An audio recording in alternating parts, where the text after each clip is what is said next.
huge number of people, huge cost of them, and it turns out the Border Force isn't doing much to actually make things better. Talk us through what is going wrong. Okay, what is going wrong, first and foremost, is that the Border Force and now the Navy is effectively acting as a more efficient taxi service, being able to bring over those channel migrants. What we do know from monitoring from the early hours of the morning is that the French Navy bring them over and actually transfer those that they've captured in their waters onto the British Navy. What? Why on earth are we accepting these people? Because we've heard from both the previous Border Force agency chief that said it was immoral to actually stop the channel migrants coming across. The Navy has said they refuse to return them back because obviously they've been taken over by some form of political correctness. The French will not refuse to accept them. We have an industry, an immigration industry that is constantly at work challenging them in the courts and, of course, the European Courts of Human Rights. And we don't have political will within some of the civil servants and within government. Maybe Boris Johnson was part of this initially, to actually act strongly. And that is why you've got this really big report that shows that the Border Force is failing and that we have so many people coming in. And can I just give you this number, if we can, Julia? Last year, we had 55,000 asylum applicants.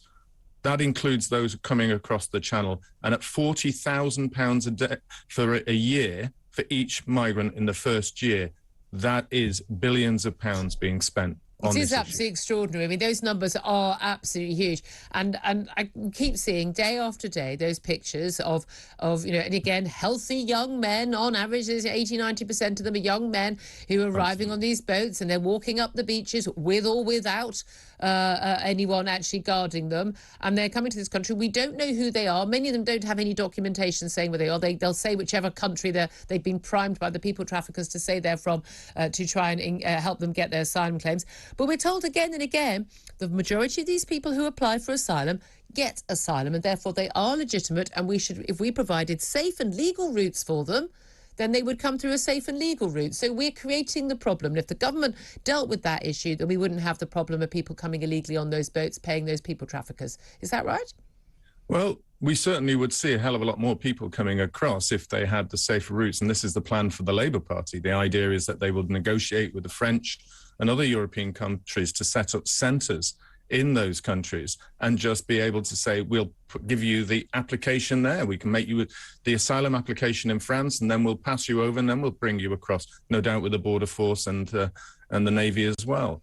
So you will simply make the issue easier. And what we've learned from history, near history, through Germany, is that when you make migration and immigration open so quickly and so easily, you had 1.5 million people go to Germany, and we now know over 2.5 million have come in the past few years. Our country is already the most dense country. Sorry, England is the most dense country in Europe. Yeah. We cannot really absorb many more people, particularly if the numbers are as big as we've got. And it's very, very, very clear that poll after poll after poll, and it's not just Tory voters who are going to get to the next Prime Minister, it's across the board, people do not want to have huge numbers of people coming into this country, many of whom don't speak the language as a first or second language. They don't share a lot of our culture, our values, and perhaps really likely, coming from some of the countries they come from, don't bring many skills. I'm afraid they're not all doctors and engineers who are coming here to cure cancer and build infrastructure. They just aren't. It's a reality check. And we've certainly seen that in Germany, haven't we? The huge number of people arriving in Germany, again, most of whom were not Syrians in 2015, as was discovered, but actually they've got some major issues on employment. They've also got major issues in terms of cultural relations. We've seen that in Sweden again. Huge rise in crime, huge rise in sexual assaults on women as well. We've got those cultural difference about the role of women and homophobia. I mean, you sort of open yourself up to a whole load of problems which people like you and me have been speaking about for years, and have just been told, no, you're nasty, xenophobic, racist bigots. You don't know what you're talking about. But this is just factual reality that we need to have our politicians address. Do you have any hope that either Liz Truss or Rishi Sunak is best placed to actually tackle this issue meaningfully? And actually, I don't know whether Rwanda asylum policy is the answer, putting people on planes or not? Well, the feeling from those people that I'm polling through the Centre for Migration seems to be that neither Rishi Sunak nor Liz Truss have the strength of will and character to deal with the immigration issue, because the polling that the Conservative Party are getting suggests that immigration is no longer a major issue. I don't agree with that. It's not what's in my box. It's not what you hear on your channel and others. But that's what the polling is telling these leaders, that it's other big issues now that matter more to people. And I think immigration is caught in to all of the issues of housing and crime and density and jobs ineffectual ability for people to get decent wages, etc., even in a time when there is a lack of people working. So you have all these cultural issues too, and they're not seen to be strong on immigration. They're seen as very culturally inclusive.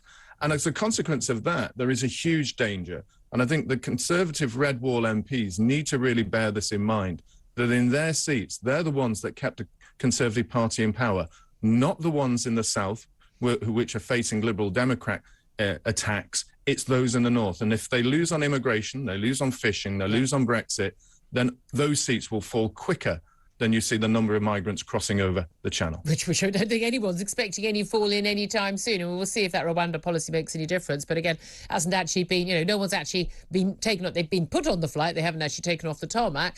So we'll see if that did make any difference. I have a funny feeling that it won't. People will take their chances with the small numbers we're looking at. You think this is going to be a big issue among the Tory candidates? So, the two candidates running for the Tory leadership. You think that they can, yes, cost of living, number one for everybody, no doubt at all, but actually this is underlying a very big issue for Tory members. It is, and if you think of the numbers that we talked about, if we end up around the 60 to 80,000 channel migrants coming in, plus of course the humanitarian work we're doing with the Ukrainians, that's about 200,000 people would come into the country this year. Where and are they going to live?